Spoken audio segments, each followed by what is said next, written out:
ልጅ ኢያሱና የሃይማኖት ነጻነት ከ1903 እስከ 1909 ልጅ ኢያሱ ማን ናቸው? ልጅ ኢያሱ ከአባታቸው ከራስ ሚካኤል ንጉሥ እና ከእናታቸው ከወይዘሮ ሸዋረገድ ሚኒሊክ ጥር 27 ቀን 1889 ዓመተ ምህረት በዕለተ ረቡዕ ወሎ ደሴ ከተማ ላይ ተወለዱ። ልጅ ኢያሱ ከተወለዱ ከ6 ወር በኋላ ሐምሌ 13 1989 ዓመተ ምህረት እናታቸው ከዚህ ዓለም በሞት ቢለዩም በ7 ዓመት እስኪሞላቸው ድረስ ከአባታቸው ጋር በደሴ ከተማ እንዳደጉ አያታቸው ዳግማዊ ሚኒሊክ በአጠገባቸው ሆነው እንዲያድጉ ስለፈለጉ ከወሎ ወደ ሸዋ አስመጥተው አንኮበር ጠምቂ ላይ አስቀምጠው በአንኮበር ገዢ በአዛዥ ወልደ ጻዲቅ ጠባቂነት እየተማሩ እንዲያድጉ አደረጉ። ዳግማዊ ሚኒሊክ አልጋዬን ይወርሳል ብለው በማሰብ የደጃዝማችነት ማዕረግ ሰጠው በቤተ መንግሥታቸው በክብር ሲያኖሩት የነበሩት የልጃቸው የወይዘሮ ሸዋረገድ ሚኒሊክ ልጅ የራስ ሚካኤልን ከማግባታቸው በፊት ራስ ሸዋረገድ ማለት ነው። ራስ ሚካኤልን ከማግባታቸው በፊት ከደጃች ወዳጆ ጎበና የወለዱት ደጃዝማች ወሰን ሰገድ በ18 ዓመታቸው ከዚህ ዓለም በሞት ስለተለዩ በደረሰው አደጋ በጣም በማዘን ልጅ ኢያሱን ከአንኮበር አስመጥተው በአዲስ አበባ ቤተ መንግሥት እንዲያድጉና አዲስ በተከፈተው ተማሪ ቤት ከመኳንንት ልጆች ጋር እንዲማሩላቸው አደረጉ።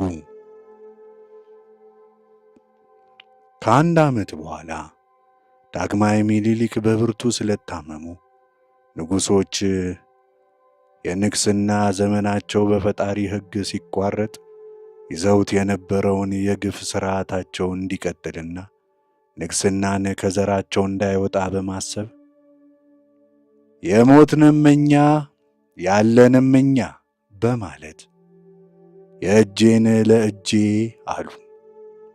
የዳግማዊ አፄ ሚኒሊክ በሕመም ምክንያት አልጋ ላይ በመዋላቸው የሥልጣን ወራሻቸው ልጅ የልጅ ልጃቸው አቤቶ ኢያሱ መሆናቸውን በአዋጅ አሳወቁ።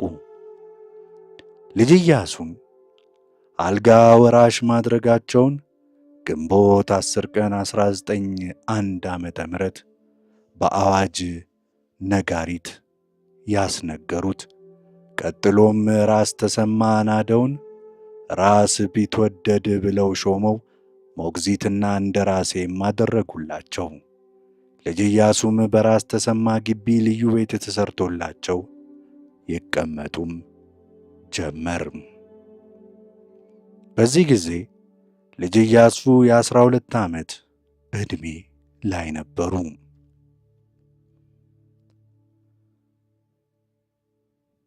ልጅ ኢያሱ ከእንደራሴው ከራስ ቢትወደድ ተሰማ ጋር ሕዝብ በሚሰበሰብበት በዓላትና ስፍራ እየተገኙ በአደባባዩ በክብር ስፍራ እየተቀመጡ ለሕዝቡ መታየት ጀመሩ።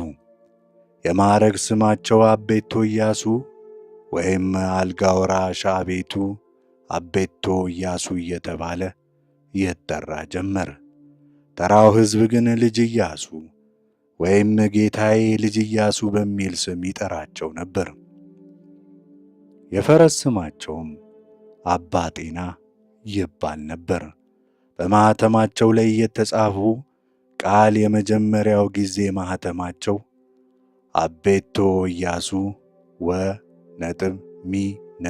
ሸዋ የሚል ሲሆን በሁለተኛ ጊዜ ማኅተማቸው ኢያሱ ወልደ ለዳግማዊ ሚኒሊክ ንጉሠ ነገሥት ዘኢትዮጵያ የሚል ነበር። አፄ ምኒልክ ስለ አቤቶ ኢያሱ ወራሽነት በማስመልከት ፕሮፌሰር አፈወርቅ ገብረ ኢየሱስ ጦቢያ በተባለ መጽሐፋቸው ሲገልጹ እስካሁን እኔ እንደተመኘሁት የእግዚአብሔር ፈቃድ ሆኖ ሳስተዳድር ቆይቻለሁ። አሁን ግን እንደ እግዚአብሔር ፍቃድ ልጄን ማለትም የልጃቸውን የወይዘሮ ሸዋረገድ ምኒልክን እና የራስ ሚካኤልን ልጅና የልጅ ልጃቸውን ማለታቸው ነው ኢያሱን ሰጥቻችኋለሁ። ከልጄ ጋር ሆናችሁ አገራችሁን ጠብቁ አደራ ብያችኋለሁ ብለው አዋጅ አስነገሩ። ልጅ ኢያሱ በራስ ተሰማ ሞግዚትነት ሥልጣኑን እንደተረከቡ ኢትዮጵያውያን ዜጎች በብሔር በሃይማኖትና በቋንቋ ተጽዕኖ ሳይደረግባቸው በፍላጎታቸው ተባብረው መኖርና መስራት እንዲችሉ የሚያደርግ የእኩልነት ፖሊሲ ተግባራዊ ማድረግን ጀመሩ።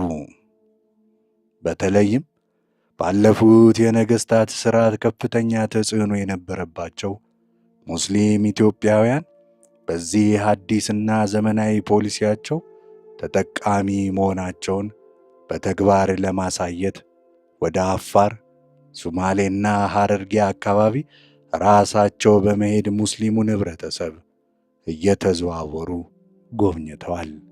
በየደረሱበት ስፍራ ሙስሊሞችን በማበረታታት መስጂድና መድረሳ እንዲሠራ በማድረግና ገንዘብን በመርዳት ከአካባቢው የሙስሊም ባላባቶች ጋር በመግባባት ሴት ልጆቻቸውን በሚስትነት በማግባት የወዳጅነትና የማረጋጋት ብሔራዊ ፖሊሲያቸውን ተግባራዊም አድርገዋል። ይህን የልጅ ኢያሱን የሃይማኖት እኩልነት ፖሊሲ የሸዋ መኳንንትና መሳፍንት ለራሳቸው ሥልጣን መወጣጫ መጠቀሚያ ለማድረግ በመቃወም ልጅ ኢያሱ ሰልመዋል በማለት በጠላትነት እንዲነሱባቸው ምክንያት ሆናቸው።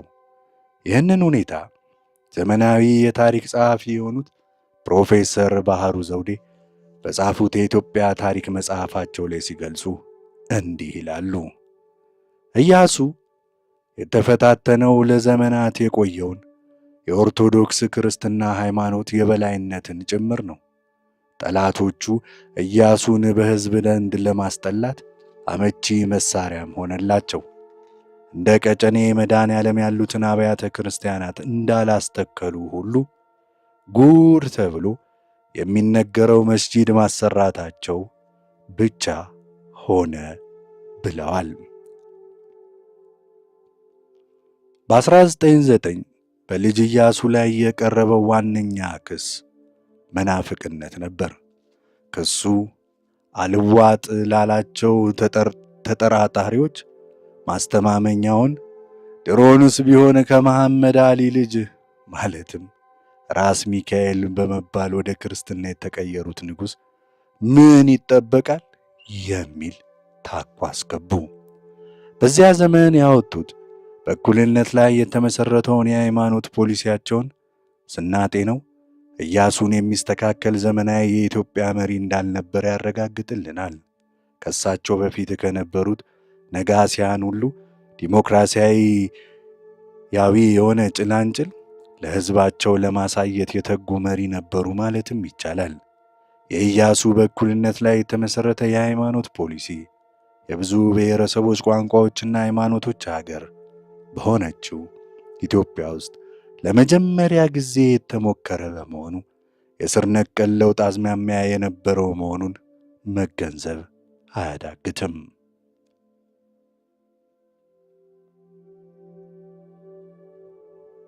በዚህ መሃል የአስተሳሰብ ልዩነት ምን ያህል የሰፋ እንደነበር የምናየው መስከረም 16 1909 ተቃዋሚዎቻቸው በኢያሱ ላይ ያቀረቡት ክሶችና የክሱ ዝርዝር ይዘት የኢያሱን አዲስ የሃይማኖት እኩልነት የሰፈነበት መንግሥታዊ ፖሊሲን ያሳየናል። በሌላ ወገን ተቃራኒ ሆነው የተነሱባቸው የሸዋ መሳፍንት፣ መኳንንትና ቀሳውስት ግን በቀድሞ የጭቆና ሥርዓት የመቀጠል ዓላማ ያላቸው ጭፍን ጨቋኝ ገዢዎች መሆናቸውን እንረዳዋለን። የሸዋ መኳንንትና መሳፍንት የኢያሱ አደገኝነት ስለታያቸው የፖለቲካ የበላይነታቸውን በግልጽ መቃወማቸውን እንገነዘባለን። እንዲሁም ፊት አውራሪ ሀብተ ጊዮርጊስ ዲነግዴ ሚኒሊክ ከሾሟቸው የጦር ሚኒስትርነት ስልጣን ከማንሳታቸው በተጨማሪ በርካታ ታዋቂና ኃያል የሚመስሉ የሸዋ መሳፍንትን መኳንንትን በሹመት መሻራቸው ጥርስ ሊያስነክስባቸውም በቅቷል። በውጭ ፖሊሲያቸው ረገድ አፍሪካን በቅኝ ግዛትነት በከፍተኛ ደረጃ ተቀራምተው የነበሩትን የዘመኑ ኃያላን መንግስታት እንግሊዝ፣ ፈረንሳይና ኢጣሊያን በመተው ከቀንደኛ ተቀናቃኝና ተፎካካሪያቸው ከነበሩት ጀርመንና ቱርክ ጋር ወዳጅነት መመስረታቸው የቅኝ ገዢዎቹ ጥቅምን የሚጻረር ኃይለኛ ተቀናቃኝ ጠላት አድርገው ነበር የፈረጇቸው። ስለዚህም አውሮፓውያን ቅኝ ገዢዎች በሀገር ውስጥ በኢያሱ ላይ ያኮረፉትን የሸዋ መኳንንትና መሳፍንት ይበልጥ ይቀሰቅሱባቸውም ጀመር። ከዚህ አልፈውም የኢያሱን መስለው የሚያሳይ በሐሰት የተቀነባበሩ ፎቶግራፎችና ሰነዶች እያዘጋጁ ለሸዋው መሳፍንትና መኳንንት በመስጠት አድማና ሴራ እንዲጠነሰስባቸው እኩይ የሆነ ሚናቸውን ተጫውተዋል። ልጅ ኢያሱ በዘመናቸው ይከተሉት የነበሩት የመንግሥት አስተዳደር ፍትሕና እኩልነት የሰፈነበት መሆኑ የጭቆና አገዛዝ ጥማት ለነበራቸው የሸዋ መኳንንትና መሳፍንት ፈጽሞ አልተስማማም። ምንም እንኳ የሥልጣን ዘመናቸው ከ1903 እስከ 1909 ድረስ አጭር ጊዜ ቢሆንም በዚህ አጭር የሥልጣን ዘመናቸው ፖለቲካዊ፣ ማኅበራዊና ኢኮኖሚያዊ ለውጦች ተግባራዊ ማድረጋቸውን ፕሮፌሰር ባህሩ ዘውዴ ከላይ በተገለጸው መጽሐፋቸው ውስጥ እንዲህ ይገልጹታል። አንደኛ፣ ከሳሽና ተከሳሽ አብረው ተቆራኝተው ታስረው ይማቅቁ የነበረውን ኋላ ቀር ፊውዳላዊ የቁርኝት ሥርዓት ሽረውታል ይላሉ። ሁለተኛ፣ የመንግሥት ግምጃ ቤት ሂሳብ ኦዲት በማስደረግ በአግባቡ የመንግሥት ገንዘብ በዘረፉና ባባከኑ ባለሥልጣናት ላይ ቆራጥ እርምጃ የወሰዱ በታሪካችን የመጀመሪያ መሪ ናቸው። እነዚህን የመሳሰሉ አዳዲስ ዲሞክራሲያዊ እርምጃ መውሰዳቸው ተድበስብሶ ጎልቶ የሚወሳው ስለ መስለማቸው፣ መስጂድና መድረሳ ስለማሰራታቸው ብቻ ነው። ልጅ ኢያሱ በዘመኑ ከኢትዮጵያ መንግሥት ጋር ግንኙነት የነበራቸውን እንግሊዝና ፈረንሳይን ገለል አድርገው ከቱርክና ጀርመን ጎን መሰለፉን የመረጡት ከራሳቸው የግል ፍላጎት ብቻም ሳይሆን አንዳንድ በጀርመን ሀገር ተምረው በመጡ ወጣት ኢትዮጵያውያን አማካሪዎቻቸው መሆኑን ይበልጥ እንዲገፉበት የገፋፉበት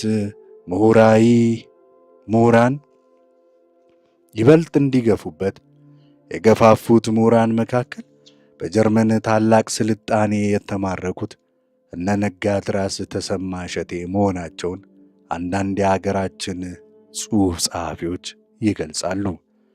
ልጅ ኢያሱ ከስልጣን ለማስወገድ የተጠነሰሰው ሴራ ተካፋይ የነበሩት የቤተ መንግሥት ወገኖች ውስጡን ሲመካከሩ ሰንብተው በመስከረም ወር 1908 የመጀመሪያ ስብሰባን አደረጉ። ልጅ ኢያሱን ለማውረድ የጉባኤ መሪዎች ሆነው በዋስትና የተነሱት በጅሮንድ ይገዙ ሀብቴ፣ የኮሎኔል ታምራት አያት፣ ሊጋባው በየነና ደጃዝማች ኃይለ ማርያም ለማ ሲሆኑ ፊታውራሪ ሀብተ ጊዮርጊስና እጨጌ ገብረ ጊዮርጊስም የሐሳብ ተባባሪ እንደነበሩ ተገልጿል። የምክክር ስብሰባቸው በእጨጌ ገብረ ጊዮርጊስ ቤት እንዲሆን ተስማምተው በወንጌልና በመስቀል ተማማሉ።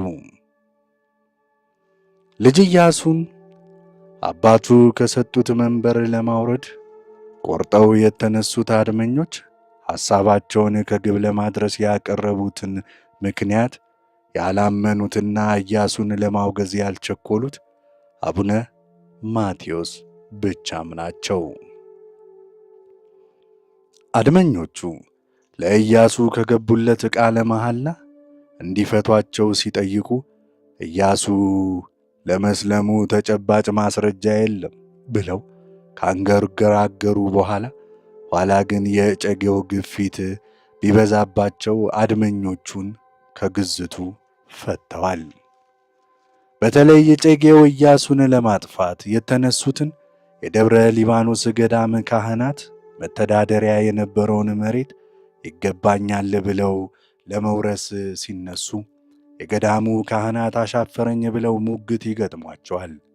ይህንን የገዳሙን ርስት ጉዳይ ይዘው ኢያሱን ለማነጋገር ሲመጡ እሳቸው ግን ቀደም ሲሉ የገቡትን ባለ ጉዳይ በማነጋገር ላይ ስለነበሩ ስላልጠበቋቸው ተናደው ሳይገቡ ከመሄዳቸው በተጨማሪ ኢያሱ የመሬቱን ይገባኛል ክርክር ለደብረ ሊባኖስ ገዳም ካህናት ስለፈቀዱ ቂም ይዘውባቸው መሆኑን ወደ አድማው በመግባት ሁኔታውን እንዳፋጠኑት ይገልጻሉ።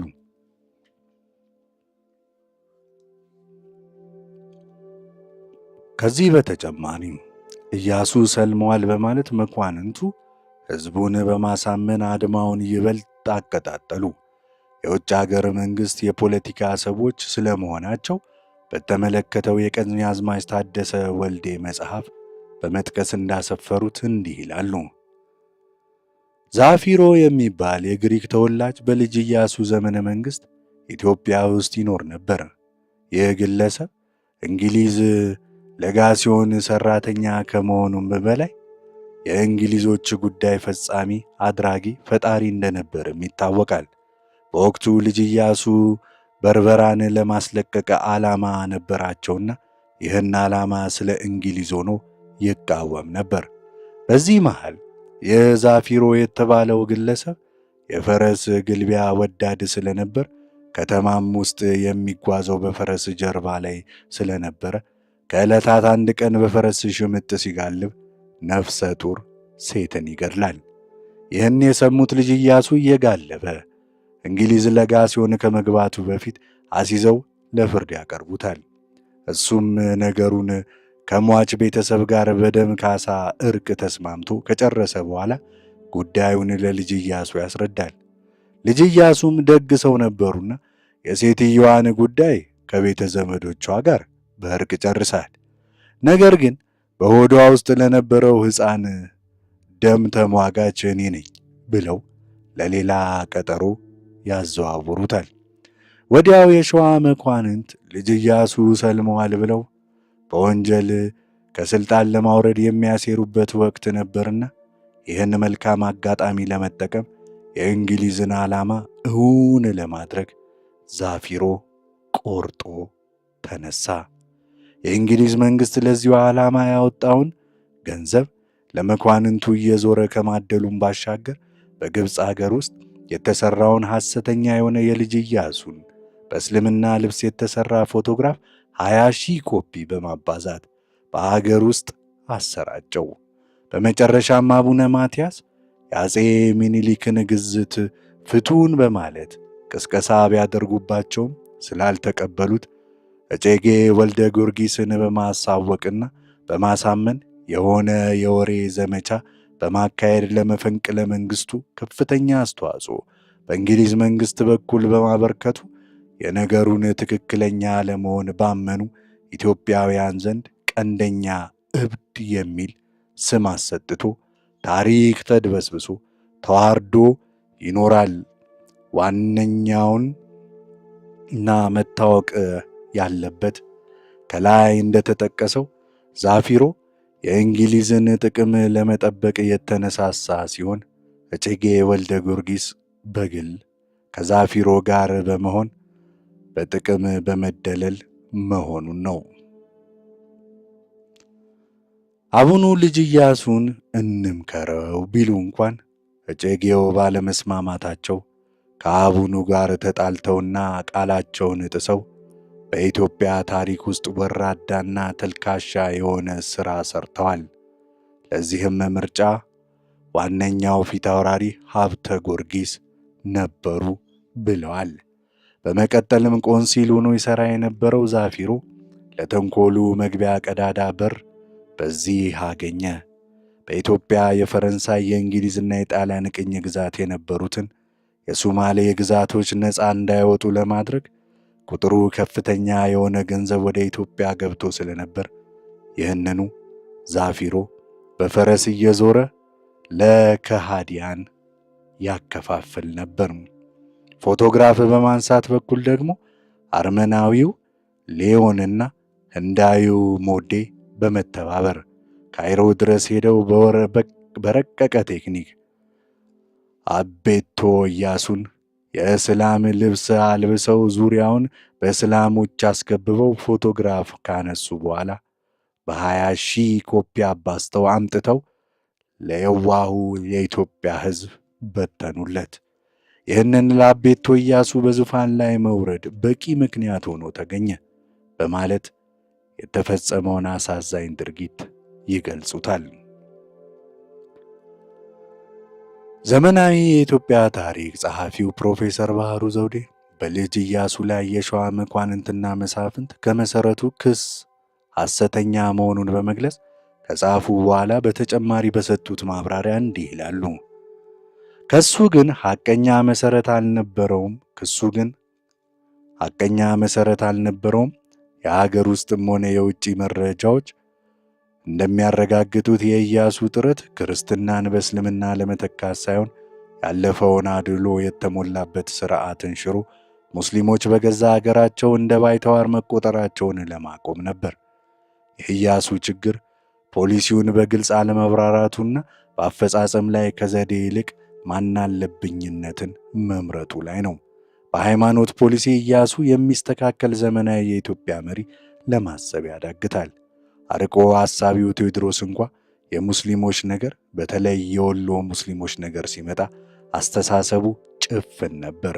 ዮሐንስም ቢሆን በፖለቲካዊ ሂደት ሰፊና ፌዴራላዊ እንዳልነበረ ሁሉ በኦርቶዶክስ ክርስትና ጥያቄ ሆነ በሙስሊም ጉዳይ ሲበዛ ግትር መሆኑን አይተናል።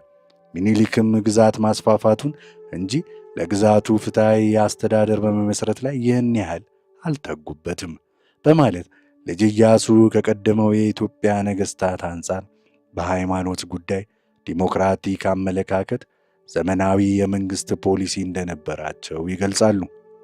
ወጣቱ ልዑል የአጭር ጊዜ የሥልጣን ላይ ቆይታው የሰዎችን ችግርና ቅሬታን በማዳመጥ ያሳለፈው ነው።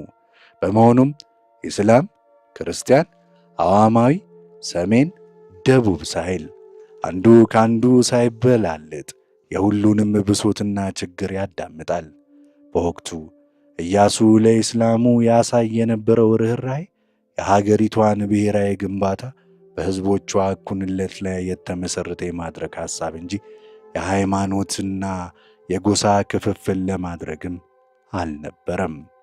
ኢያሱ ከጁን 1915 እስከ አፕሪል 1916 ሙስሊሞች በሚበዙበት በምስራቁ የኢትዮጵያ ክፍል በቆየበት ጊዜ እስላምና ሙስሊሞች ከክርስቲያኑ የኢትዮጵያ መንግሥት ጋር ያለውን ችግር በተመለከተ መረዳቱን በግልጽ አረጋግጦ የሰዎችንም ኑሮ ምን እንደሚመስል አብሮ በመኖር ያወቀ ይሁን እንጂ ቤተ ክርስቲያን ማሳነጹን አላቋረጠም ነበር። አብዛኛው ሕዝብ ሙስሊም በሆነበት በወረኢሉ ለቤተ ክርስቲያን መተዳደሪያ ከተሰጠ ሰፊ መሬት ላይ በመቁረስ ለአንድ መስጂድ መተዳደሪያ እንዲሆን በመስጠቱና ይህ ወሬ አዲስ አበባ ድረስ በመሰማቱ ሕዝበ ክርስቲያኑ በጣም ተናደደ ይላል ፕሮፌሰር ባህሩ ዘውዴ። እንደገለጹት ልጅ ኢያሱ የመንግሥት ግምጃ ቤት ሂሳብ ኦዲት ምርመራ ማስደረጋቸው ገንዘብ በዘረፉ ሙሰኞች ላይ የመንግሥት ባለሥልጣኖች ላይ ቆራጥ የሆነ እርምጃ በመውሰድ የመጀመሪያው የሀገር መሪ መሆናቸው ይህን እርምጃቸውን በሙስና በተከተሉት የመንግሥት ባለሥልጣናት ዘንድ ሙስና ውስጥ በገቡት እንዳልተወደደላቸው ተገልጿልም። ይህን በማጠራከር ፋንታ እንግዳ የተባሉ ጸሐፊ ሲገልጹት እንዲህ ይላሉ። የንብረትና የገንዘብ ተቆጣጣሪዎች የቤተ መንግሥቱን ገንዘብ ዕቃ የመመርመር ሥራቸውን የሚመሩ የተቆጣጣሪዎች ሹም አለቃ መርዓዊ የተባሉ ነበሩ። በኋላ ጊዜ ዋናው ተቆጣጣሪ የእቴጌ ጣይቱ ዋና ጸሐፊ የነበሩት አቶ ወልደ መስቀል ታሪኩ የብላቴን ጌታ ማኅተመ ሥላሴ አባት ናቸው። ተተክተው በውስጣቸው ግን ሌሎች ሰዎች በደሞዝ እየተቀጠሩ በልጅ ኢያሱ ልዩ ትእዛዝ እንዲጨመሩ ተደረገ። እነዚያም ሰዎች ሐሳብ የሚያውቁና አንዳንዶቹም የውጭ አገር ቋንቋ የተማሩም ነበሩ። እነርሱም አቶ ይነሱ፣ አቶ አድነው፣ አቶ በቀለ ሀብተ ሚካኤል፣ አደሬው ተወላጅ አህመድ አባይና የቱርኩ ቱርጁማን የነበረው መሐመድ ያህያ ናቸው ይላሉ። እነዚህ ተቆጣጣሪዎች የምርመራውን ሥራ በትጋትና በጥብቅ ቀጠሉ። ምርመራው በገንዘብ ቤትና በዕቃ ቤት ብቻም ሳይሆን በአዛዦች ክፍል ላይ ጭምር ጠንክሮ የቀጠለም ነበር። የየመስሪያ ቤቱ መዝገብ እየታሸገ ሲመረመር በብድር ተወስዶና ያልተመለሰ በእንዝላልነት የጠፋ ገንዘብ እና ዕቃ መኖሩ በምርመራ ተጣርቶ ታውቋል ከተባለ በኋላ መርማሪዎች ለልጅ ኢያሱ ያቀረቡላቸው እርሳቸው ሰዎቹ እየተከሰሱ ወይም እየተያዙ ከችሎት እንዲቀርቡ ስላዘዙ ብዙ ሹማምንት፣ መኳንንቶች፣ ጡረተኞች ራሱ ሳይቀሩ ባለ ዕዳ እየተባሉ ተከሰው ቀረቡ።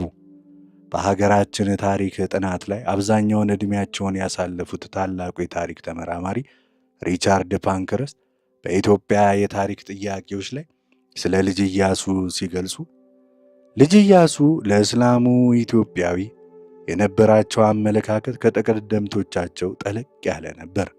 ለምሳሌ የአፄ ዮሐንስ ጠንካራ እምነት አቋም ማንም ይሁን ማን ክርስትና መነሳት አለበት የሚል አይነት ነበር። በሌላ በኩል ልጅ ኢያሱ ከፈጸሟቸው ቁም ነገሮች መካከል የሁለቱን ሃይማኖቶች እኩልነት ለማረጋገጥ ያደረጉት ጥረት ዋነኛ ነበር ለማለት ይቻላል ይላሉ። ለዚህ ማረጋገጫ የሚሆነው በልጅ ኢያሱ ዘመን የነጋ ድረስ ማዕረግ አግኝቶ የነበረው ኢትዮጵያዊ የጎማ ዛፍ ልማት እና በባሮ መንገድ ዳርቻ ላይ የሚገኝ ሰፋፊ እርሻ ልማት ለማካሄድ እንዲሁም በተለያዩ የንግድ ሥራዎች ለመሰማራት የመጣውና በኢትዮጵያ ዘመናዊ የግብርና አሰባሰብና የከተማ አስተዳደር ሥራን ለመጀመሪያ ጊዜ በሥራ ላይ ያዋለው ሶርያዊው ሐሊብ ይልቢ በልጅ ኢያሱ ላይ በኢትዮጵያውያኑ እየተካሄደ ስለነበረው የተቃውሞ እንቅስቃሴ ምክንያቶች እንዲህ ብሎ ነበር። ልጅ ኢያሱ ይላል ሶርያዊው፣ በአዋሽ ወንዝ ዙሪያ የሚኖሩ የአፋር ጎሳዎች ማመጻቸውን ተከትሎ ለመዋጋት ዘምተው በነበረበት ሰሞን ሀገሪቱንና መንግስቱን ለሙስሊሞች አሳልፈው ለመስጠት እየሰሩ ነው የሚል ወሬ በስፋት በከተማው ይናፈስ ነበር። በወቅቱ በኢትዮጵያ የብሪታንያ መንግስት ሚኒስትር ሻምበል ታይዜንገር ጋር በእንግሊዝ ሌጋሲዮን ተገኝቼ ባደረግነው ውይይት ላይ አልፍሬድ ታይዜንገር ለእኔ ይህንኑ ወሬ ነግሮኝ ነበር። እንዲህም አለኝ፣ ለመሆኑ አልጋ ወራሹ እየሰሩት ያለው ሥራ ምን ያህል አደገኛነቱን ያውቃል ወይ ሲል ጠየቀኝ። ከአልፍሬድ ታይዜንገር ጋር በጉዳዩ ላይ ከተወያየው በኋላ አቤቶ ኢያሱ ከአፋር ግዛታቸው ሲመለሱ አግኝቻቸው ጉዳዩን በቀጥታ ሳይሆን በተዘዋዋሪ አንስቼ ጠየቅኳቸው። አቤቶ ኢያሱም ለጠየቅኳቸው ጥያቄና በሌሎች ጉዳዮች ላይ ለመወያየት አቶ ደገፋው የተባሉ ባለመዋላቸው በሚገኙበት ለመወያየት ቀጠሮን ሰጡኝ። በቀጠሯችን መሠረት ከአቤቶ ኢያሱ ጋር ተገናኘን። በውይይቱ ላይ በአስተርጓሚነት የተሳተፉት አቶ ደገፋው በአቤቶ ኢያሱ የሚታመኑ እጅግ የተከበሩ ዜጋ ናቸው። በውይይታችን ላይ አቤቶ ኢያሱ በከተማዋ ባልነበሩባቸው ወራት መላውን ከተማ ያደረሰና አሁንም እየተዛመተ ያለ አሉባልታና መላምት ላይ የተመሠረተ ወሬ ስሜቴን መስማቴን ይህንኑ ወሬ እንግሊዝ ለጋሲዮን ለሥራ ጉዳይ ሄጄ ከለጋሲዮኑ ባለሙሉ ሥልጣን ሚኒስትር አንደበት ጭምር መስማቴን ነገርኳቸው። አቤቶ ኢያሱ ንግግሬን በእርጋታ ሲያዳምጡ ከቆዩ በኋላ እኔ በጭራሽ ሃይማኖቴን አልቀየርኩም፣ ለመቀየርም አስቤ አላውቅም። ምናልባት ሙስሊሞች በብዛት በሚኖሩበት ግዛት በመክረሜ ለእነርሱ የተለያየ ወገንተኝነት ያሳየው መስሏቸው ሊሆን ይችላል። ነገር ግን ምንም ያደረግኩላቸው ነገር የለም። ልክ ኦሮሞዎች በሚገኙበት ግዛት ስከርም ያደረግኩትን ነገር ነው ያደረግኩት። ለእኔ ሁሉም ክርስቲያን፣ ሙስሊም፣ ሃይማኖት የለሹም ሕዝብ ነው። በእኩል ዓይን ያለ አድሎ የእኔ ዜጎች ናቸው ብዬ ነው የማምነው የማያቸው። ከዚህ ቀደም ክርስቲያን ያልሆኑ ሕዝቦችን በሙሉ የተለያዩ ጫናዎች ያደርሱባቸው ነበር። እኔ ግን ሁሉንም በእኩል ዓይን ማየት ነው የምፈልገው። ሀገሬንና ሕዝቤ እንደ አንድ ደስተኛ ቤተሰብ አድርጌ መምራት ማስተዳደር ነው የምፈልገው። እኔ ግን ወደፊትም ሆነ አሁንም አንድም ዜጋ ሃይማኖትህን ቀይር ብዬ ለመጠየቅ ፈጽሞም አላስብም ብለው ነበር። በ1909 በመስከረም 16 ቀን ኢያሱ የጃንሆይን የአጼ ሚኒሊክን ትእዛዝ ስላፈረሱ የአባታችንን የአቡነ ማቴዎስን የእጨጌ ወልደ ጊዮርጊስን የመሐላ የግዝት ቃል ስለጣሱ መኳንንቱ፣ ሰራዊቱና ሕዝቡ ሁሉ ተሰብስቦ ለአባታችን ለአቡነ ማቴዎስ ለእጨጌ ወልደ ጊዮርጊስ ያስታወቁበት የጩኸት ቃል ከዚህ ቀጥሎ የተጻፈው ነው። እንዲህ ይላል። ጃንሆይ አጼ ሚኒሊክ ለሃይማኖቱና ለመንግስቱ ተጨናቂ ነበሩና ቀድሞ እንዳለፉት ነገሥታት እርስ በርስ እንዳይተላለቅባቸው በመንግስቱም ነፋስ እንዳይገባበት አስበው ፈጽመው እቤት ሳይውሉ በፊት ሊቀ ጳጳሱን እጨጌ ቆማችሁ መኳንንቱና ሕዝቡን ሰብስበው ልጄን ኢያሱን ሰጥቻችኋለሁና ከሱ ፍቃድ የወጣ ሰው እርጉም ይሁን ጥቁር ውሻም ይውለድ ብለው ሰጡን። እሱም እናንተን ያለ አግባብ የበደለ እንደሆነ እርጉም ይሁን ጥቁር ውሻም ይውለድ ብለው ሰጡ። አባታችንም እጨጌም በዚሁ ቃል አውግዛችሁ ሰጥቻችሁን፣ እኛም ደስ ብሎን ሰጣችሁን፣ እኛም ደስ ብሎን ተቀብለን የግዝቱንም ቃል እንዳይናወጽብን ተጠንቅቀን ባለንበት ሀገር ሁሉ በትሕትና ራሳችንን ደፍተን በተቻለን በሙሉ ልባችን መንግሥታችንን እየረዳን እስካሁን ቆየን።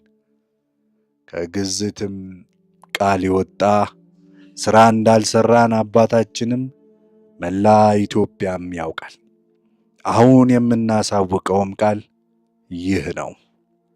አንደኛ፣ ስለ ልጅ ኢያሱ አልጋ ወራሽነት ከዳግማዊ ሚኒሊክ የተሰጡት አዋጆች የሚከተሉት ናቸው።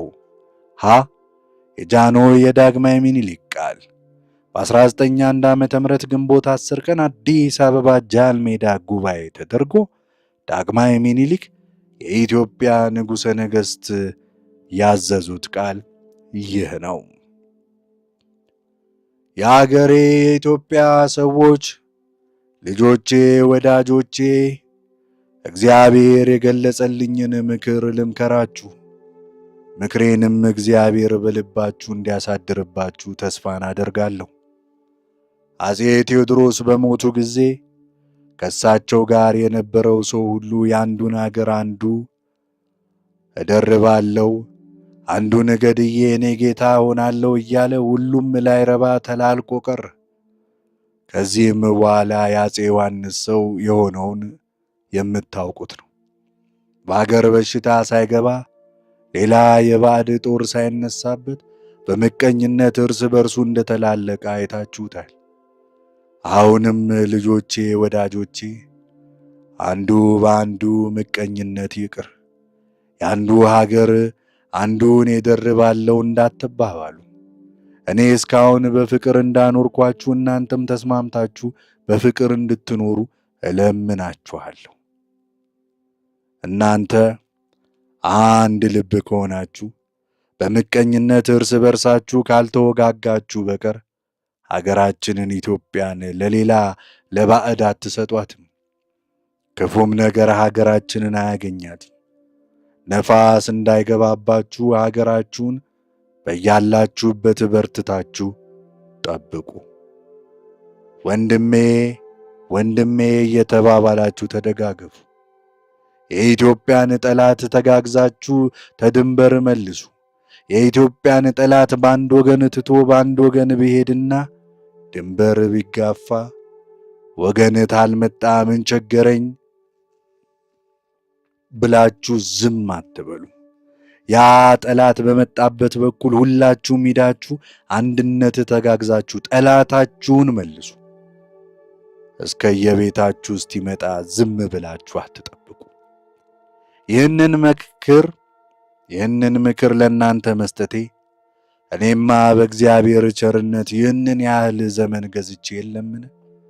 ነገር ግን ሰው ነኝና እንግዲህ ስንት ያህል ዘመንን እቆያለሁ ስል ነው።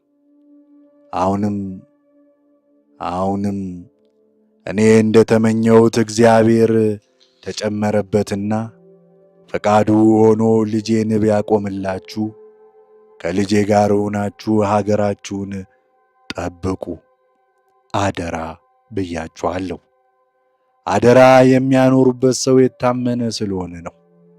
አሁንም እኔ እናንተን አምኜ ልጄን አደራ ብዬ ሰጣችሁና አሳድጉት፣ በብልሃት ምከሩት፣ በጉልበት አግዙት፣ በምክር ደግፉት። ልጄን አደራ መስጠቴ ከልጄ ጋር ኢትዮጵያን አደራ ጠብቁ ማለቴ ነው። እኔም ይኸው በገዢዎቹ አለማወቅ በሕዝቡ አለመስማማት የተነሳ ከብዙ ዘመን ጀምራ ተከፋፍላ የነበረችውን አገራችንን ኢትዮጵያን ማስኜ ተጣጥሬ ይኸው አስፍቻታለሁ። እናንተም ከልጄ ጋር ሆናችሁ ተስማምታችሁ የኢትዮጵያን ድንበር እንዲሰፋ እንጂ አንድም ጋት መሬት እንዳይጠባ አድርጉ፣ ጠብቁ፣ አልሙ። የደጊቱ ሀገራችን የኢትዮጵያ አምላክ ይገዛችሁ፣ ይጠብቃችሁ። ከዚህ ቃል የወጣ በሰማይም ነፍሱ በምድርም ሥጋው ከልጅ እስከ ልጅ ልጁ ድረስ የተረገመ ይሁን። የኢትዮጵያ ውቃቢ አጥፋው። እኔም እላለሁ ከፍቃዴ የወጣውን ረግሜአለሁ። ሞአንበሳ ዘምነገደ ይሁዳ ዳግማዊ ምኒልክ ስዩመ እግዚአብሔር ንጉሠ ነገሥት ዘኢትዮጵያ። የአገሬ የኢትዮጵያ ሰዎች፣ ልጆቼ፣ ወንድሞቼ፣ ወዳጆቼ ሆይ እስካሁን ድረስ ሳታስቀይሙኝ በእግዚአብሔር ቸርነት ሀገሬን ገዛሁ። እኔን በእውነት በመውደዳችሁና እናንተም አንድ ልብ በመሆናችሁ በሀገራችን ኢትዮጵያ እስካሁን ጠላት አላጠቃትም። አሁንም ከዚህ ቀደም እንዳስተዋወቅኳችሁ እግዚአብሔር ፈቃድ ቢሆን የአልጋዬ ወራሽ የልጄ የወይዘሮ ሸዋረገድ ልጅ ከራስ ሚካኤል የተወለደው ኢያሱ ነው። ራስ ቢትወደድ ተሰማን ሞግዚት አድርጌ ሰጥቼዋለሁ። አልጋዬን የሚጠብቅ እሱ ነው። ሌላ ወንድ ልጅ የለኝም። ነገር ግን ይህን ማድረጌ እኔ ከቤት ስውል ጊዜ እንዳትደነግጡ ብዬ ነው እንጂ እኔ ሳለው ልጄን ይዘን ወዲያ ወዲህ ብለን ክፉ ሥራ እንሰራለን የሚል ሰው ረግሜዋለሁ። የይሁዳ እርግመት የአርዮስ ግዝት ይድረስበት። የእኔን ቃል ያፈረሰ ሰው መሬቱ ይህዳው፣ ጥቁር ውሻም ይውለድ። ያሳደግኳችሁም የሾምኳችሁም መኳንንቶች፣ ወታደሩም ትልቁም ትንሹም ከኔ ፈቃድ የወጣ ሰው ረግሜአለሁ። ከኔም በኋላ ልጄን ያልተከተለ ሰው ረግሜአለሁ። እሱም ከእናንተ ሐሳብ ከአባቶቹና ከወንድሞቹ ፈቃድ እንዳይወጣ ያለ አግባብ ክፉ ነገር እንዳያደርግ ልጄንም ኢያሱን የሰጠሁትን ሞግዚት ራስ ቢትወደድ ተሰማን ረግሜአለሁ። ጥቅምት 20 ቀን 1902 ዓ.ም አዲስ አበባ ከተማ ተጻፈ።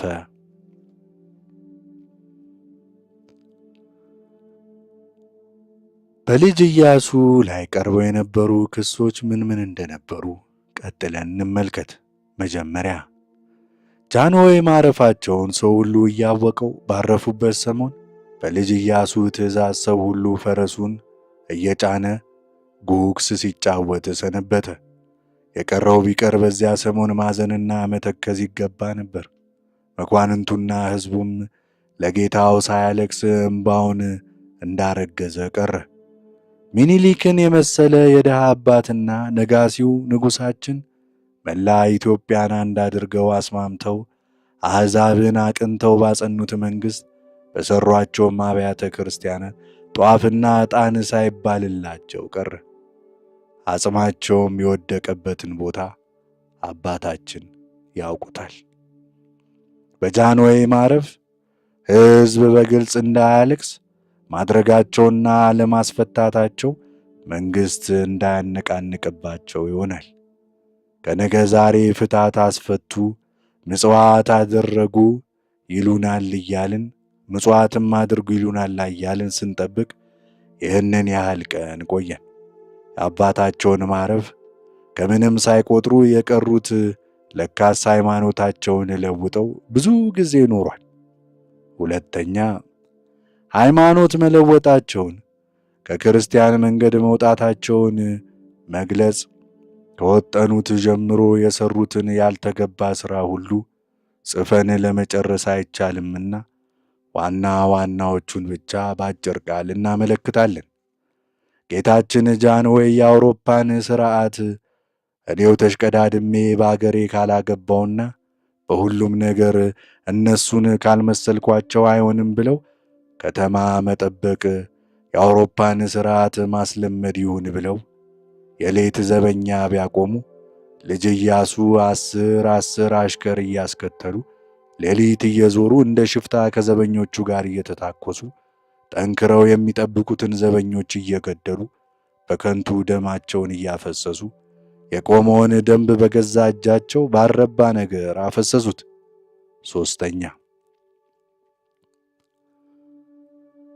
የእስላም ቃልቾች እየሰበሰቡ የመሐመድንና የግራኝን ታሪክ እየሰበሰቡ የአያቶቻቸውን ዘር እያስቆጠሩ የኢማሞች ዘር ከመሐመድ ዘር የወረደ ነው አሰኝተው እስላምነታቸውን ከተደላደሉ በኋላ የእስላም ሴት እያስፈለጉ የአባ ጅፋርን ልጅ፣ የእህቱን ልጅ፣ የአሚር አብዱላሂ ልጅ፣ የነጋድራስ መሐመድን ልጅ፣ የአዳልን የባላባት ልጅ እነዚህን ሁሉ አግብተው ሰለሙ። የቀሩትማ የእስላም ሴቶች ስንቱ ተጽፈው ያልቃሉ። እንኳንስ ያልተጠመቀችውንና ክርስቲያኗም ብትሆን በመጽሐፋችን የታዘዘ ትእዛዝ አለ። አራተኛ አባታችንም እጨጌም ይህን ሁሉ ሥራ ሲሰራም እያወቁና እየሰሙ መክረው ለመመለስ ተሸነፉ። አባታቸው ንጉሥ ሚካኤል ልጃቸውን መክረው ከዚህ ከክፉ መንገድ ይመልሱልናል ብለን ተስፋ ስናደርግ አሸንፈዋቸው ኖሮ አምና በፍልሰታ የእስላም ጾም ገጥሞ ነበርና አባታቸው ከተማ ደሴ ላይ የሰሩትን የክህደት ሥራ በጅሌና በጥሙጋ በጨኖ በጀላሌ ሲያደርጉት የከረሙትን ሥራ ሁሉ ቢጽፉት አያልቅም፣ ለመስማትም ደስ አያሰኝም። ይህንን ሁሉ ሥራ ሲሰሩ መኳንንቱም ሰራዊቱም እያየና እየሰማ ሕፃን ቢሆኑ ነው እያለ ትዕግሥት ቢበዛ ልጅ ኢያሱ ዘውዳቸውን ጭነው በክርስትና ጸንተው መንግሥታቸውን ጠብቀው መያዝና ማጥናት ጠልተው ዕድሜያቸው ለዕውቀት ሲደርስ 20 ዓመት ሲሞላቸው የቃልቻ ቃል እየሰሙ በኢትዮጵያ የክርስቲያን መንግሥት አልቋል፣ ከመሐመድና ከግራኝ ዘር የወረዱት የኢማም መንግሥት መነሻ ደርሷል እያሉ አምና ሐረርጌ በወረዱ ጊዜ 44ቱ አድባራት ቤተ ክርስቲያን ገብተው አንድ ጊዜ እጅ ሳይነሱ ቀሩ። ከነዚህ ሁሉ አብያተ ክርስቲያናት ለአንዱ እንኳን ገንዘብ ሳይሰጡ የመላ ሐረርጌ እየተሰበሰበ ከሚሰግድበት መስጊድ ሄደው አብረው ሰገዱ። በአምስቱም በር ዙሪያ ላሉት መስጊዶችና ቃልቾች አትርሱኝ እያሉ ብዙ ገንዘብን ሰጡ። 5ኛ ጃንሆይ ሐረርጌን የሰበሩ ጊዜ ከክርስቲያን ሲዋጋ ያለቀውን እስላም ቦታውንና ቤቱን ሁሉ ጃንሆይ በፈቃዳቸው ለመንግሥት ርስት ይሁን ብለው ለካህናትና ለከተማው ዘበኛ ከከተማው ለማይለይ ሰጥተውት የነበረውንና ይህንኑ ያህል ዘመን ይዞት የነበረውን ቤት ለእስላሙ ልቀቁ ብለው አስለቀቁ። ካህናቱም ከታቦቱ ተለይተው ወጡ። ድሃውም አልቅሶ ለቀቀ። 6ኛ የአርሲ ኦሮሞ ሸፍቶ ፊታውራሪ ሀብተ ጊዮርጊስ ቢትወደድ ኃይለ ጊዮርጊስ ሽፍታውን ለማርጋት ጦር ቢልኩ ይኸው ከጥፋት ተቆጥሮባቸው ተነቀፉበት። ይኸውም እስላም እንዳይነካ ለማድላት ነው። እንደዚህም የመሰለ በደጃች ተፈሪ ግዛት በኦጋዴን 45 ወታደር ሱማሌ አርዶት ሥርዓት ሳይታይ ይልኩንም ሱማሌዎች አዲስ አበባ ቢመጡ ተሸልመው ሄዱ። የክርስቲያኑም ደም እንደ ውሻ ደም ሆኖ ቀረ። ይህም ነገር እስላም በክርስቲያኑ መቀባቱ ነው። 7ኛ አዲሱ ከተማ ድሬዳዋ ላይ ቀድሞ ያልነበረ መስጊድ ተሰርቶ አሁን ከዚህ ከወረዱ የእስላም አሊሞች ልብስን ለብሰው የእስላም ጥምጥምን ጠምጥመው ግልድም አገልድመው ፈጽመው የክህደት ሥራን ሰርተው ለመስጊዱም ገብተው አብረው ሰገዱ። ለመስጊዱም ብዙ ገንዘብ ሰጡ። የእኛ ታቦት ግን አስቀድሞ ተቆርቁሮ በመቃኞ የኖረውን ካህናቱም መኳንንቱም ቢያስታውቅ እስካሁን ሳይሰራ ቀርቶ የመስጊዱ ሥራ በልጦ ቀደመ። 8ኛ እጅጅጋ ላይ ዳር አገር ነውና በዚያ ውስጥ የሚቀመጥ ክርስቲያን መቅደስ ታልተከለከለበት ሰውነቱ ይማግጣል ብለን የተከልነውን ታቦት ለመስጊድ የሚሆን ቦታ ነውና ታቦቱ ከሌላ ቦታ ሄዶ ይደረብ ብለው ካህናቱም ታቦቱን ይዘው ጊሬ ከሚባል ቦታ ተዳብለው ተቀምጠዋል። ይህስ የእስላም ወገን አጽኚ ነኝ ማለትም አይደለምን? አሁን መጠቅለያውን የሐረርጌ መድኃኔዓለም ቤተ ክርስቲያን የተሰራበት ቦታ ቀድሞ መስጊድ ነበርና ታቦቱ ይውጣና እንደ ጥንቱ መስጊድ ይሁን ብለው ነበር። በቅርቡ ቀን ነገር የሚነሳባቸው ቢሆን ለጊዜው ትተውታል። ለኋላው ግን ሐሳባቸውን ሳይፈጽሙት አይቀሩም።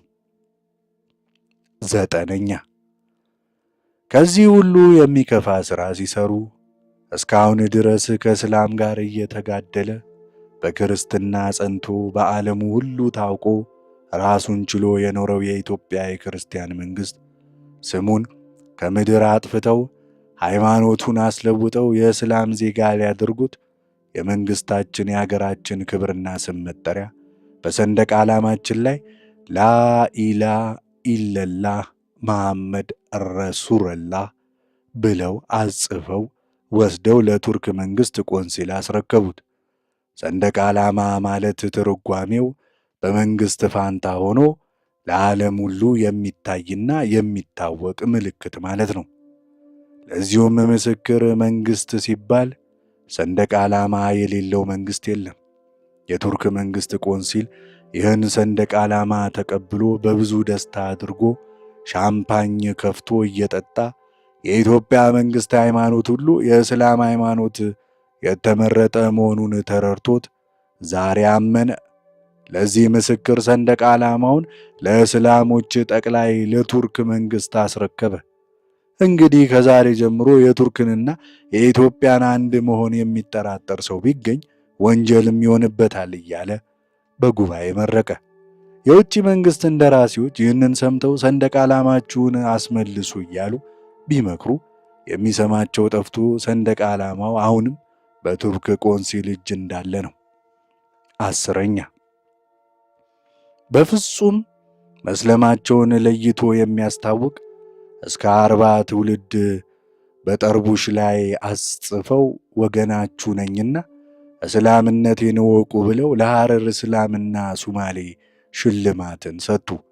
ይህም ድብቅ የሌለው ሕዝብ ያየው ነገር ነው። ይህስ ክርስቲያኑን መካድ አይደለምን? 11ኛ ሐረርጌ የእስላሙን ቃዲ ጠላና ጠጅ ትጠጣለህ አሉ። ስለምን የእስላም መጽሐፍ የማያዘውን ትሠራለህ ብለው ከሳሽ ሳይነሳበት በአደባባይ ፍረዱ ብለው ክርስቲያኑንም እስላሙንም አስፈርደው አሰሩት። እስላሙስ ሲፍረድ ክርስቲያኑ በማያውቀው ሕግ ቀላቅለው በፍርሃት ማስፈረዳቸው ምን ይመስላል? 12ኛ አሁን ጅጅጋ ከወረዱ የሱማሌ ኡጋዝና ባላገርን ሰብስበው ሙሉ የጦር ልብስ ሸልመው የኢትዮጵያ መንግሥት ባለ ግርማ ሰንደቅ ዓላማችንን እዚህ አዲስ አበባ ለቱርክ መንግሥት ቆንሲል የተሰጠው አንሶ 12 ሰንደቅ ዓላማ ላኢላሃ ኢለላህ ሙሐመድ ረሱለላህ የሚል ተጽፎበት ምሳሌ የሚሆን ክር ሰንደቅ ዓላማው ላይ ተንጠልጥሎ ይህንኑ ክር የሚበጥስ ፋስ የያዘ ጠርቡሽ ያደረገ ሰው ስዕል ተስሎበት ለሶማሌዎች ተሰጥቷቸው በአደባባይ ይዘውት መጥተው ፈከሩበት። ይህስ በክርስቲያኑ በኢትዮጵያ ሕዝብ ላይ መነሳት አይደለምን?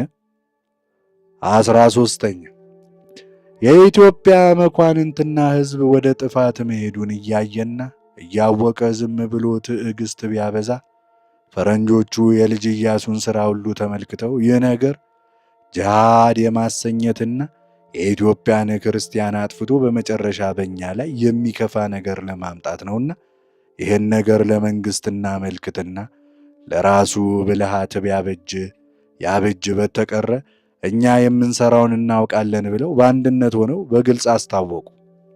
ይህንን አስቀድሞ ለመንግሥት ማስታወቃቸውን ብናውቅበት ለእኛ እጅግ መልካም ነገር። ክፋት አስበው ቢሆን ግን ዝም ብለው ቆይተው ልጅ ኢያሱ ሐሳባቸውን ከፈጸሙ በኋላ በአገራችን ላይ በክፉ ለመነሳት ይመቻቸው ነበር። ጃንሆይ የመሠረቱትን ውል ጠብቀን ተጠንቅቀን ከኖር ግን ኢትዮጵያን የሚነካት ሰው የለም። በአንድ በልጅ ኢያሱ ውል ማፍረስ ምክንያት የኢትዮጵያን ሕዝብ ሳይጣሉ እንዴት ለምለም አገራችንን እናስወስዳለን? ሃይማኖትስ ሲፈርስ ምን እናስተውላለን? አሁን ደግሞ ጅሃድ እያሉ የጃንሆይን አሽከሮችና የክርስቲያኑን ደም ያፈሰሱትን እስላሞችን እነ ሼህ ጦልሃን ሐሰን አንጃሞን ልጅ የአባ ጅፋርን ልጅ ደግሞም ሌሎች ብዙዎች እንደዚሁ ያዩትን ይዘው እዋናው እስላም አገር ጅጅጋ ተቀምጠው ኡጋዴን ውስጥ ሽፍታ ሆኖ እያስቸገረ ከሚኖረው ጅጅጋም ድረስ መጥቶ ክርስቲያን ሲፈጅ ከነበረው ከከቢራ ጋር እየተላላኩ ብዙ ጠመንጃና ጥይት መትረየስም ሰደዱለት። ደግሞ የእንግሊዝንና የጣሊያንን ዜጎች እየጠሩ እየሰበሰቡ ጂሃድ እንበል እያሉ መክረዋል። ዛሬ ጅጅጋ ወርደው መምከራቸው የሰላም አገር ነውና ጂሃድ በሚሉበት ጊዜ ኃይላቸው እንዲበረታላቸው ነው። እሳቸው ግን እስላም ያረደውን እየበሉ ሀገር ለማስፋትና ሰው ለማባበል ነው እያሉ የሚያታልሉት የሱማሌና እስላም ከዚህም በፊት ለጃንሆይ የገበረ የቀለለ ዜጋቸው ነው። ልጅ ኢያሱ ግን ከእስላሙ ጋር አብረው መብላታቸው የራሳቸውን እስላምነት ለማጽናት ነው እንጂ በማባበሉስ ፊት ከቀናው ሀገር በስተቀር ስንዝር መሬት የጨመሩት ነገር የለም። አሁንም ጃንሆይ የአሽከሮቻቸውን ደም አፍስሰው ያቀኑት ሀገር የእስላም ሰንደቅ ዓላማ ሲሰቀልበት ክርስቲያኖቹም የሰሩት አብያተ ክርስቲያናት የእስላም መስገጃ ሊሆን ነውና ሃይማኖት መፍረሱን መንግሥት መጥፋቱን አስበን እንቻልህ እንታገስህ ብንለው የማይቻለን ሆነ። ስለዚህ ከአውሮፓ በፊት በወንጌል ተሰብኮ በክርስትና ጸንቶ እስካሁን የኖረ መንግሥት አሁን የእስላሞች ዋና ገዢ የቱርክ መንግሥት ሊወድቅ በደረሰበት ሰዓት ወደ እስላምነት ሲመለስ እና የክርስቲያን ደም እንደ ጎርፍ የፈሰሰበት ሀገር ኢትዮጵያ የእስላም ሰንደቅ ዓላማ ሲሰቀልበት ከማየት አስቀድሞ የሃይማኖት አምላክ ይርዳን ብለን ስለ ሃይማኖት፣ ስለ መንግሥት ደማችንን ለማፍሰስ ቆርጠናል። እንዳይጠና የታወቀ ነውና ለዚሁም መንግሥታችን ይረጋ እንደሆነ የማርቆስ ሃይማኖት አምላክ ለዳዊት እርዳታ የወረደ መንፈስ ቅዱስ አይለያችሁ ብለው አባታችን መስቀሉን ፊታችን ይዘው ሃይማኖታችንን ያጥኑልን። እስላም ጅሃድ ካለ በኋላ ነገሩን ለማብረድ የሰደድ እሳት ለማጥፋት እንዲያቅት እንዲሁ ያስቸግራልና በቶሎ ታልነቃንበት በቶሎ ካላጠፋ ነው ስር ከሰደደ በኋላ ይልቁንም ብዙ የክርስቲያን ደም ይፈስብናል። ይህም የተነሳንበት ሁሉ በሹመት ደስታ በማግኘት በማጣት አይደለም፣ ለሃይማኖታችንና ለመንግሥታችን ነው። ለዚህም የኢትዮጵያ አምላክ ይመስክርብን። መስከረም 17 ቀን 1909 ዓ.ም አዲስ አበባ ከተማ ላይ ተጻፈ። እኛ የሃይማኖት ወንድሞቹ የኢትዮጵያ መኳንንትና ሰራዊት ከዚህ ቀጥሎ የተጻፈውን ቃላችንን በማክበር እናስታውቆታለን። ታላቁ ጌታችን የኢትዮጵያ ንጉሠ ነገሥት ዳግማዊ ምኒልክ የሕልፈታቸው ዘመን በቀረበ ጊዜ ከሳቸው በኋላ ኢትዮጵያ ላይ የሚሆነውን ነገር አስበው ኃይላችን እንዳይዳከም መንግሥታችንም እንዲስፋፋ አንድነት፣ ደስታ ለዘላለም በመካከላችን ጸንቶ እንዲኖር ርኅራኄ በሌለው በባዕድ እጅ እንዳንገዛ እርስ በርሳችን እንዳንጣላ መክረው ልጅ ኢያሱን ላልጋቸው ወራሽ አድርገው ሕዝቤን በተንኰል አትበድል፣ ከፈቃዴ የወጣህ እንደሆነ እርጉም ሁን፣ ጥቁር ውሻም ውለድ ብለው አስምለው በአባታችን በአቡነ ማቴዎስ በእጨጌ ወልደ ጊዮርጊስ አስገዝተው እኛንም እንዲሁ ትእዛዜን አታጥፉ፣ ለልጅ ኢያሱ ተገዙ፣ ሳይበድላችሁ በከንቱ ነገር በእሱ ላይ እንዳትነሱ ብለው አስምለው አስገዝተው ተስማምታችሁ ሀገሬን ጠብቁ የሚል ቃልን ሰጡን። ከዚህ በኋላ በእቴጌ ጣይቱና በልጅ ኢያሱ መንግሥት መካከል ነገር ቢነሳ እመቤታችን ብለን ሳንፈራ በአንድነት ሆነን የጌታችንን ትእዛዝ ጠብቀን ልጅ ኢያሱ በስፍራቸው እንዲቆዩ አድርገን ከዚህ ቀን አንስቶ እስካሁን ድረስ ልጅ ኢያሱ የሚሰሩትን ክፋትና የማይገባ ሥራ እየተመለከትን ከዛሬ ነገ ይመለሳሉ በማለት ደብዳቤ እየጻፍን በቃላችን በድፍረት እየተናገርን ብዙ ጊዜ መከርናቸው። ደግ ለመስራት የማይመለሱልን ሆነ። ይልቁንም እውነተኛውን ምክር ስለሰጠናቸው ባዕድ አድርገውን እርስ በርሳችን አለያይተው አንድነታችን ሲቀር ኃይላችን ሲደክም የልባቸውን ሰርተው ኢትዮጵያን ለማጥፋት በሐሰት እገሌ ይህን አለ በማለት ማጣላት ጀመሩ። ይኸው የጀመሩትን ሥራ ሳይፈጽሙ ሰለሙ።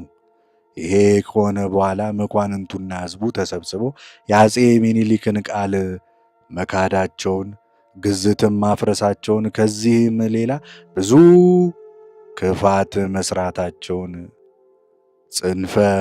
ጽፈን ለሃይማኖት አባታችን ለአቡነ ማቴዎስ ለእጨጌ ወልደ ጊዮርጊስ በጩኸት ቃል አስታወቅን። አባታችንና እጨጌም የልጅ ኢያሱ መስለም እርግጥ መሆኑን ካወቁ በኋላ በሃይማኖታችሁ ሙቱ እንጂ ለእስላም ተገዙ አንላችሁም፣ ከእንግዲህ ወዲያ ምንም ቢሆን ለልጅ ኢያሱ አትገዙ ብለው ገዘቱ። በዚህ ጊዜ የተሰበሰብነው የኢትዮጵያ መኳንንትና ሰራዊት አንድ ልብ ሆነን ጌታችን ዳግማዊ ምኒልክ ተፋቅራችሁ ትእዛዜን ጠብቁ፣ ንፋስ እንዳይገባባችሁ ያሉን ይህንን አልነበረምን? ይህንንስ ትእዛዝ ባይሰጡን ስለ ሃይማኖታችን ብቻ መሞት የሚገባን አይደለምን? አገራችንን ማን እስኪወስዳት ዝም ብለን እንመለከታለን? ከእንግዲህ ወዲያ ምንም ቢሆን ለልጅ ኢያሱ አንገዛም፣ በክርስቲያንነታችን እንሞታለን እያልን ጠመንጃችንን እየተኮስን ጎራዳችንን እየወዘወዝን የክርስቶስ ባሮች እያልን እየፎከርን ቁርጥ ባለው ቃል ተማማልን። ከዚህ በኋላ መኳንንቱና ሕዝቡ ሁላችንም መርጠን ወደን የአባታቸውን አልጋ መውረስ የሚገባቸውን ልዕልት ዘውዲቱን የኢትዮጵያ ንግሥተ ነገሥታት አድርገን በአባታቸው አልጋ ላይ አስቀመጥን።